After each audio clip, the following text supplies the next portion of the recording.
कैसा रहेगा कि आपने कोई स्टॉक या शेयर परचेस किया हुआ है और उसका प्रॉफिट आपके बैंक अकाउंट में गिरता रहे। आसान अल्फाज में कहूं तो शेयर की रेंटल इनकम, यानी शेयर या स्टॉक खरीदने पर कंपनी आपको उल्टा पैसे देगी। शेयर के प्राइस की एप्रिसिएशन अपनी जगह, लेकिन उसके अलावा एक अमाउंट आपके बैंक अकाउंट में गिरता रहेगा। इसे कहा जाता है डिविडेंड। ये होती है स्टॉक मार्केट की पैसिव इनकम। आज की वीडियो में हम डिविडेंड को ही डिस्कस करेंगे कि डिविडेंड है क्या, कंपनियां डिविडेंड देती क्यों हैं और डिविडेंड वाले स्टॉक्स ढूंढे कैसे जाते हैं, ये देखेंगे और समझेंगे आज की वीडियो में। अगर आपने अभी तक मेरा YouTube चैनल नहीं ज्वाइन किया है तो आप स्टॉक मार्केट की बेहतरीन इंफॉर्मेशन से महरूम हो रहे हैं। तो अभी मुझे सब्सक्राइब कर लो, जिस किसी भी प्लेटफॉर्म पे मुझे देख रहे हो तो फॉलो कर लो, और फाइनेंस से मुतालिक एक्सक्लूसिव न्यूज चाहते हो तो मेरे व्हाट्सएप चैनल को ज्वाइन कर लो, जिसका लिंक आपको मेरी बायो में मिल जाएगा। तो चलिए वीडियो को शुरू करते हैं।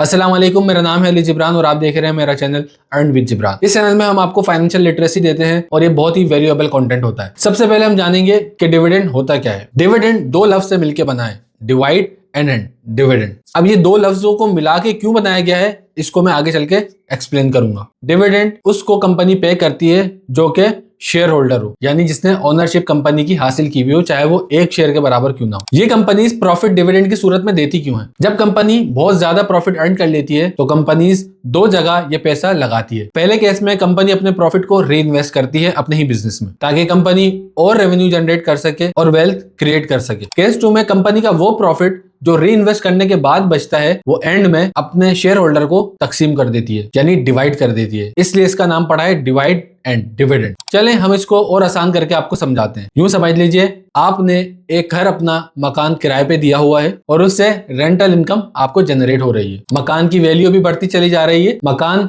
आपकी ओनरशिप में भी है, उसकी प्राइस एप्रिशिएट भी हो रही है यानी बढ़ रही है, और आपको माहाना या सालाना उसकी इनकम भी मिल रही है रेंट की सूरत में। इसी तरह कंपनी भी अपने शेयर होल्डर को एक रेंटल इनकम ही दे रही होती है। लेकिन याद रखें, हर डिविडेंड देने वाली कंपनी अच्छी नहीं होती। कोई भी कंपनी कब डिविडेंड देगी भी या नहीं देगी, ये टोटल डिपेंड करता है कंपनी के ऊपर। और मुसलसल कंटिन्यू डिविडेंड देने वाली कंपनीज कभी कभी डिविडेंड रोक भी देती हैं और कभी कभी नई कंपनीज डिविडेंड भी देती हैं अट्रैक्शन के लिए। ये टोटल डिपेंड करता है कंपनीज के ऊपर। अब आप किस तरह अच्छे डिविडेंड वाले स्टॉक्स को पिक कर सकते हैं? सबसे पहले आपने कंपनी की हिस्ट्री देखनी है कि आया वो हर साल कंपनी डिविडेंड दे रही है या नहीं। अगर मुसलसल कंपनी डिविडेंड दे रही है तो हम प्रेडिक्ट कर सकते हैं कि ये आइंदा भी देगी। डिविडेंड वर्ड के साथ आपने डिविडेंड यील्ड का भी लफ्ज सुना होगा। ये डिविडेंड यील्ड क्या होती है चलिए समझते हैं। साल भर में जिस कंपनी ने जितना शेयर दिया होगा उसको टोटल करके डिवाइड कर देंगे शेयर की प्राइस से, तो जो परसेंटेज आपकी निकलेगी वो डिविडेंड यील्ड कहलाती है। अक्सर कंपनियां 1% से लेकर 3% के दरमियान डिविडेंड यील्ड अनाउंस करती है। 4 या 5% से ऊपर के डिविडेंड को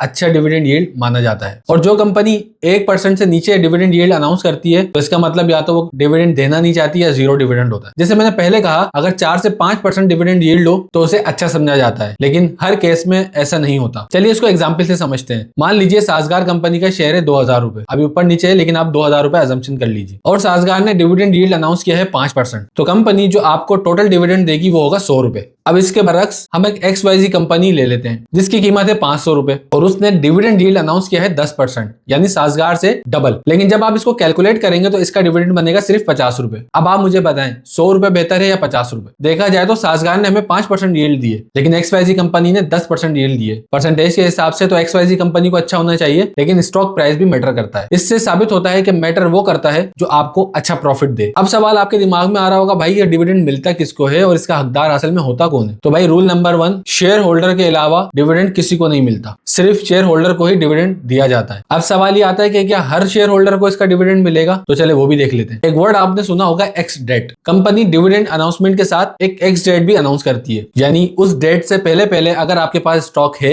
और उस डेट तक आपने वो स्टॉक को रखा हुआ है, आप डिविडेंड के हकदार होंगे। मिसाल के तौर पर 1 फरवरी XYZ कंपनी ने अपने डिविडेंड की एक्स डेट रख दी है, तो 1 फरवरी से पहले आपके पास XYZ कंपनी का स्टॉक लाजमी होना चाहिए। अगर आप 1 तारीख के बाद उस स्टॉक को परचेस करते हैं तो आपको डिविडेंड नहीं मिलेगा। उसकी असल वजह यह होती है कि उन्हें ये डिसाइड करना होता है कि कितने शेयर होल्डर्स के पास हमारे कितनी तादाद शेयर्स की मौजूद है। अगर कंपनी इस तरह करने लगे कि आपके बैंक में रकम गिरने तक जिसके पास भी शेयर होगा उसको ये रकम मिलेगी, तो कंपनी कभी उस डिविडेंड को कैलकुलेट ही नहीं कर सकेगी। अपने प्रॉफिट के हिसाब से नंबर ऑफ शेयर के साथ उस प्रॉफिट को डिवाइड किया जाता है, इसलिए आपको वो एक्स डेट दी जाती है कि इस डेट तक अगर आपके पास शेयर है तो आप एलिजिबल होंगे कि आप डिविडेंड ले सकें। हाँ, 1 तारीख के बाद अगर आप शेयर को बेच भी देते हैं तब भी डिविडेंड आपको मिलेगा। फिर चाहे वो डिविडेंड की रकम आपको 25 तारीख को है, 30 तारीख को है, जब कभी भी है, वो आपको लाजमी मिलेगा। बशर्त ये है कि एक्स डेट से पहले पहले आपके पास उस शेयर का होना लाजमी। अब देख लेते हैं कि आप किस तरीके से पाकिस्तान स्टॉक एक्सचेंज में बेहतरीन डिविडेंड देने वाले स्टॉक्स को पिक कर सकते हैं।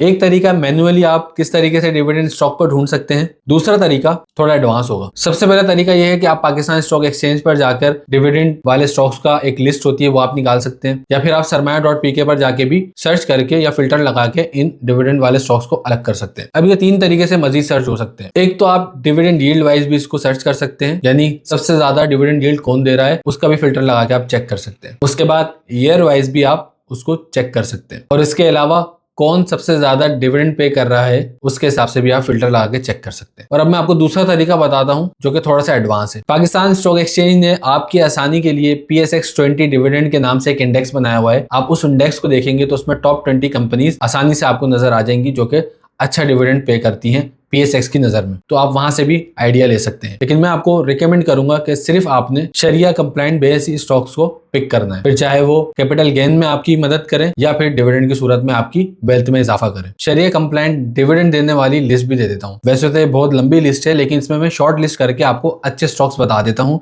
जो कि कंटिन्यूस डिविडेंड और अच्छा डिविडेंड पे करते हैं। ये कोई रिकमेंडेशन नहीं है, ना कोई फाइनेंशियल एडवाइस है। अच्छा डिविडेंड देने वालों में Meezan bank, Faysal bank, Hubco, lucky cement, Sazgar, national food, OGDCL, Mari petroleum, system limited, हेलियन, SNGP और MTL शामिल है।